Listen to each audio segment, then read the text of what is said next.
Today we will solve binary search. First example, here we have numbers array starting from -1 and ending at 12. Note that numbers are sorted and increasing as we go through the array, and our target number in this case is 9. So our algorithm should return index 4, obviously because that's where 9 is located. Second example, again we have the same sorted array, and this time we're looking for the number 2, which does not exist. We might return -1 for non-existing numbers. Let's see how we might solve this. Binary search is one of the searching methods we can use with arrays to bump up the speed a bit more.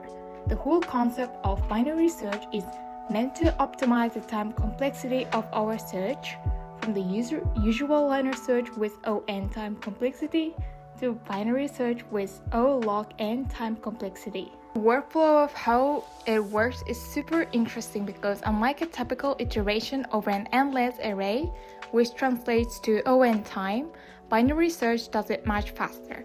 Let's see how. In the case of binary search, let's say we have this array and we need to find the number 6. In every single iteration we do, we reduce the scope of our search by half and only focus on where we want to search until we hit number 6. What I mean by this is, since the given array is sorted in increasing order, what we can do is find the mid element and divide the array into two sections, left and right half. And here's the logic for this. We need to compare two numbers. If the number we're looking for is larger than the mid number, then we know we can ignore what we have on the left side, including the midpoint as well, and look into the right half. Searching in the left half would be redundant now because the answer is not there, relying on the fact that the array is sorted. We will repeat the cycle once more with our reduced scope. This time the middle element will be 8. Of course, the other way around is also true. If the number we're looking for is less than the mid number, then definitely the left side is where we need to dig in. What will happen next is that we'll repeat this cycle as much as needed until the midpoint finally becomes the number we're looking for.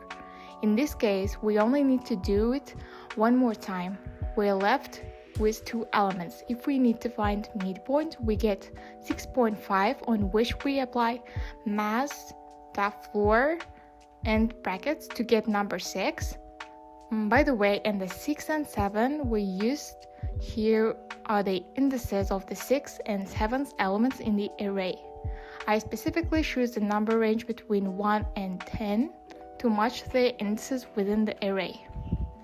Now, if we do one last comparison, numbers are equal, that is where we return our answers as the result of our search. With that being said, let's jump into the code to implement this. First, we need to define the left and right boundary indices in order to define our scope, which is initially the entire array. Now, as long as our left index is less than or equal to the right index, we need to do some steps. First step is to find the midpoint. A basic calculation of the average borrows from math, bracket left plus right divided by 2, which we apply a floor on for cases of arrays with even number of elements.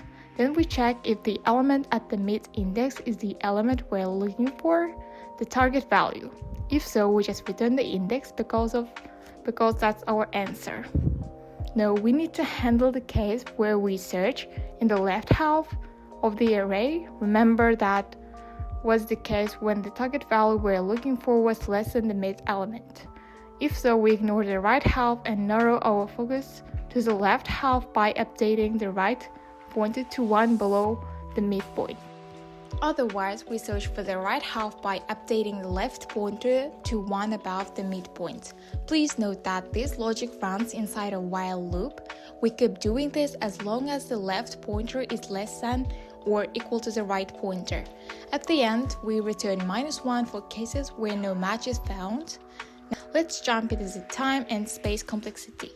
For the time complexity, we have O log n, where n is the number of elements in the array. For space complexity, it's O1 constant because we're just using a few variables.